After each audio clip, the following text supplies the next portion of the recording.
What grade do the Broncos get for free agency in 2022?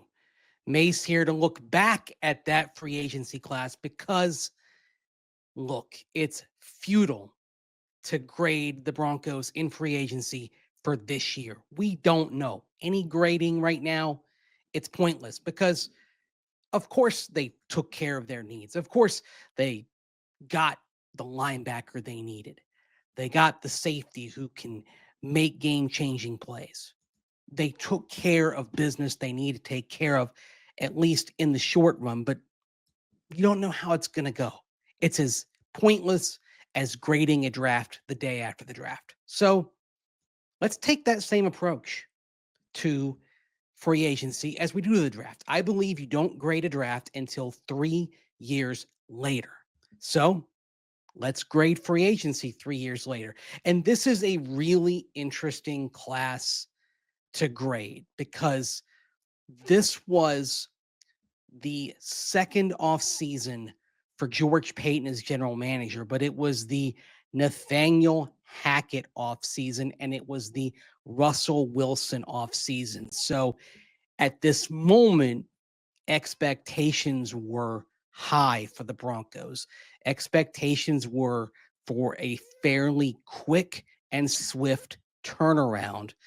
And the Broncos' moves, generally speaking, were with that sort of turnaround in mind. And let's start with one that's resonating this week. And that, of course, is DJ Jones, defensive lineman. It resonates this week, of course, because DJ Jones signed the contract extension to be around for another 3 years at a nice raise. He goes from $10 million a year to $13 million a year. And certainly he earned it, although it's interesting to think about what the decision might have been if his 2024 had looked like his 2023, and if the Broncos' run defense had looked the way it did in 2023. Last year, 2024, fourth in the league among interior defensive linemen in run stop win rate. Did a very good job there.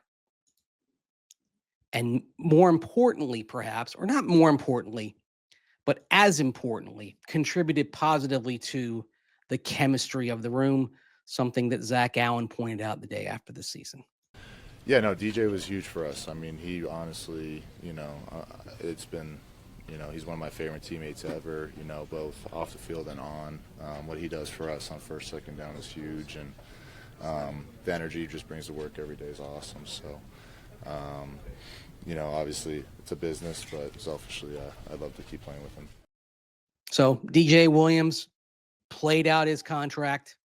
That's a hit. You'd have to give that probably no worse than an A- in terms of the value the Broncos got from the contract and the fact that he's going to be back.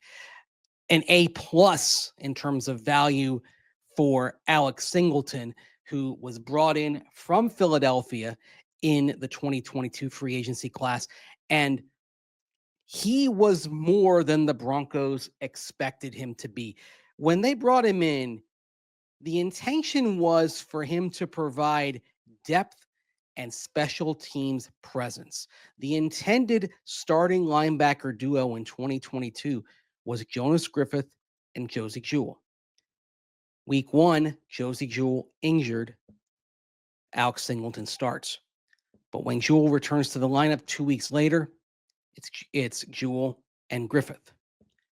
We don't see Alex Singleton move permanently into the starting lineup until later on that season after Jonas Griffith injures his ankle against the Tennessee Titans. Sadly, that's it for Jonas Griffith. He has not played a regular season snap since week 10 of the 2022 season. Of course, he tears his ACL the following training camp. And then this past training camp, he and Cody Barton battled for the inside linebacker job. Barton wins the job. Jonas Griffith cut. He doesn't latch on to a 53-player roster after that. So it's really tough how this game can go. Sometimes opportunity comes from someone's misfortune. In this case, Alex Singleton's starting opportunity on a full-time basis in Denver came from Jonas Griffith's misfortune, and he took it and ran with it.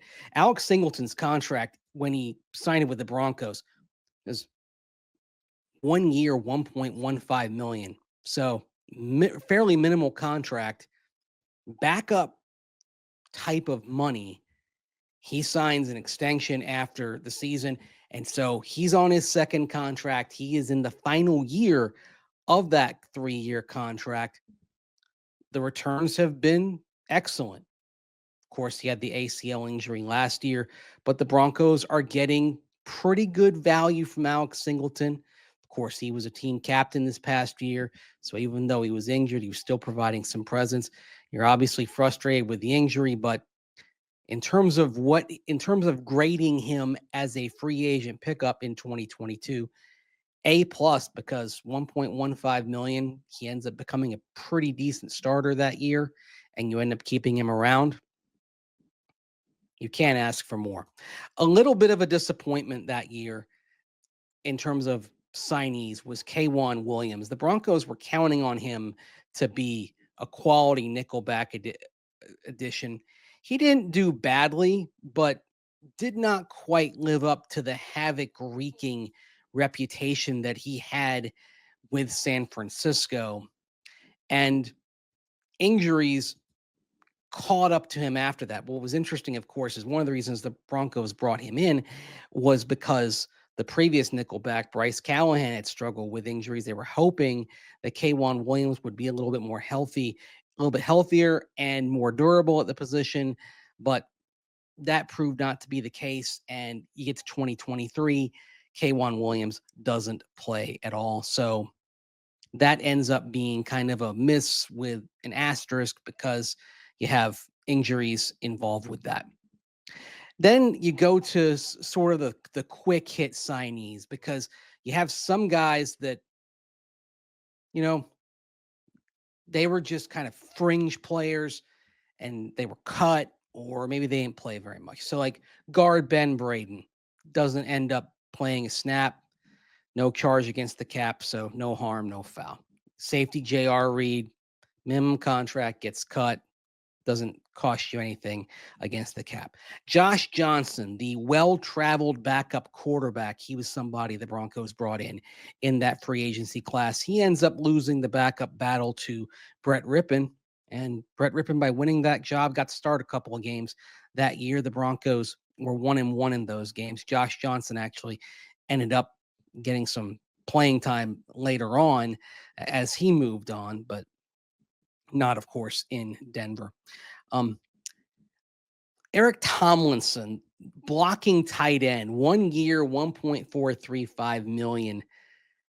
Did you know he finished tied for second on that 2022 Broncos edition in receiving touchdowns with 2? That's how sad that team was in a lot of ways, that you could catch 2 touchdown passes and you were second on the team in touchdown catches. Listed at 265 pounds. I always thought he was a few barbells beyond that. And still kicking around the league. Got some time with the Chargers this past season at $1.435 million for 1 year as a blocking tight end. You basically got what you paid for, fair value. Probably not fair value for Tom Compton, the offensive lineman that came in. Broncos were counting on him to maybe start or at least be a swing backup, but his back never allowed him to be healthy that year. Broncos paid $2.25 million for 30 snaps from Tom Compton in one December game. He got out there, his back immediately flared up in that game, and that was it. That was all we saw from Tom Compton. Sadly, he hasn't played again. Also on the offensive line, and Billy Turner. Similar contract to Tom Compton. Compton was $2.25 million. Billy Turner was 1 year, $2.5 million. He's more remembered because, first of all, he'd been a Bronco in the 2010s. Second of all, he was a very good friend of Nathaniel Hackett's, and in fact, had followed Hackett from Green Bay to Denver And when Hackett moved on to the New York Jets as offensive coordinator, followed him there for the 2023 season, but then was no longer there and did not play for the Jets in 2024. Made 7 starts, part of what really was a revolving door offensive line because of injuries. Really, no unit on the team was more fraught with instability in 2022 than the offensive line. Billy Turner, one of the players that was in and out of the lineup. You'll notice there's one player from the 2022 free agent class that I have yet to mention. That's the big one, because basically the players I've mentioned, if you go by these guys, you got good value, very good value, excellent value from DJ Jones. He lived up to his contract in the end, to the point where you wanted him back at a raise. You got superlative value from Alex Singleton, to the point where you gave him a big raise to stick around. And really, the only player you could complain about value-wise among the rest of those guys that I mentioned was Tom Compton. Everybody else, even K'Wan Williams' contract, the value was pretty fair. Tom Compton, it really was just, you got 30 snaps out of $2.25 million. Whereas Billy Turner, you got 7 starts out of $2.5 million. So by and large, a lot of you got what you paid for, and that was that. And now we come to the one that brings the grade down.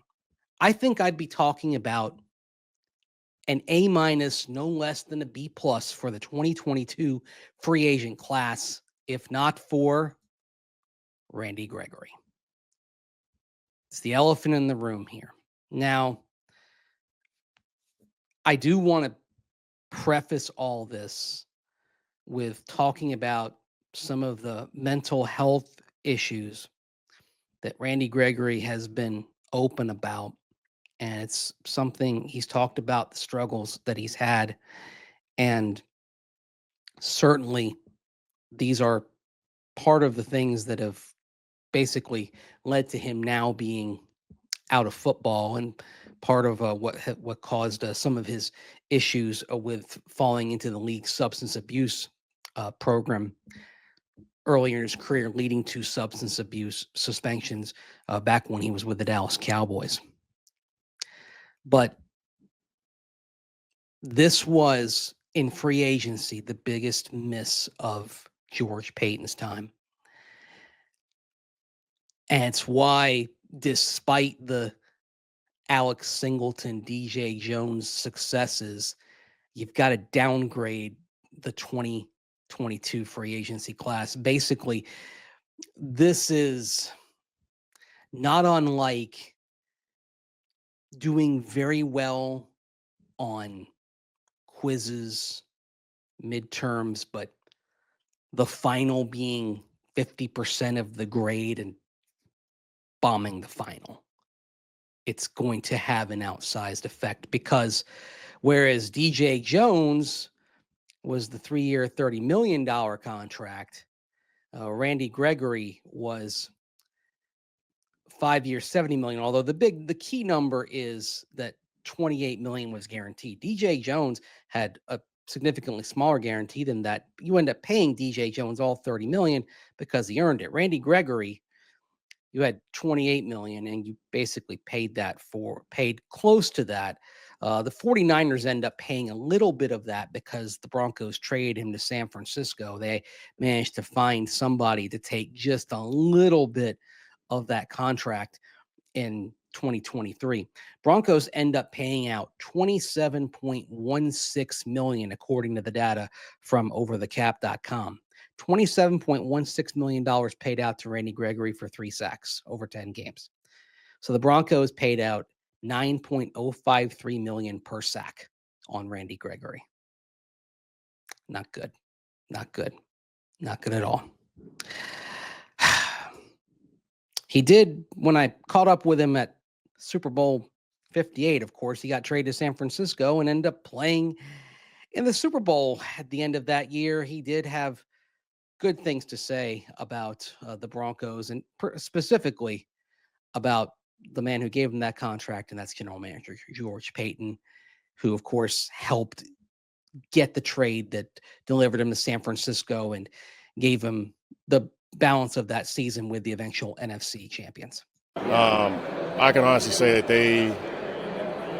they did what they could to put me in a position to, further help my career. Specifically George Paton. I think, me and him got a real good relationship. Another guy I have a lot of respect for in that building. And, I wish I could still be out there with him, but, I'm happy to be here, man.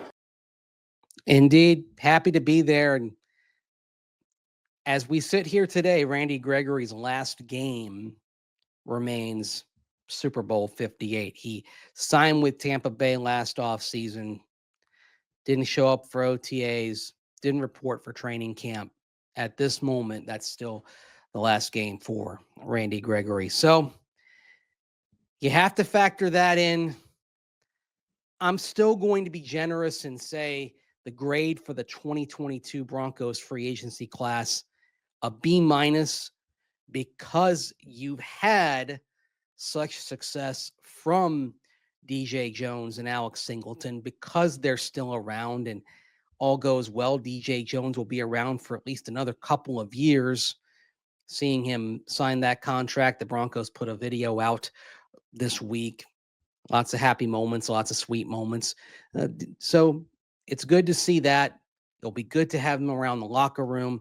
He certainly is a personality that fits well in what has become one of the most harmonious position groups in the locker room. That's the defensive line. But despite his success, despite the success of Alex Singleton, despite even guys like Eric Tomlinson living up to his relatively minimal contract, the Randy Gregory signing, the worst free agent pickup of the George Paton era, that brings this class down.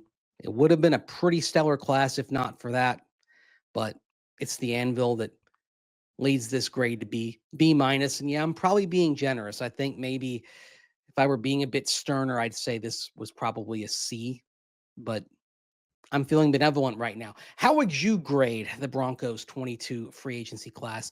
Go ahead and leave a comment in there. Like, comment, share, subscribe.